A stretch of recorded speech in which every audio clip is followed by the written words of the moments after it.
नानक होसी भी सच। ओंकार सतनाम करता पुरख निर्भव निर्वैर अकाल मूर्त अजूनी सैभं गुर प्रसाद। जप आद सच जुगाद सच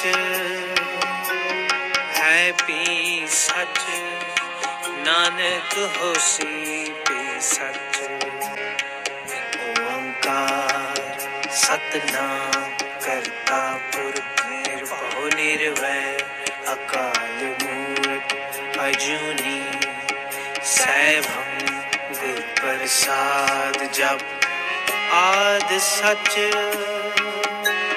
जुगाद सच है पी सच। नानक होसी भी सच। ओंकार सतनाम करता पुरख निर्भव निर्वैर अकाल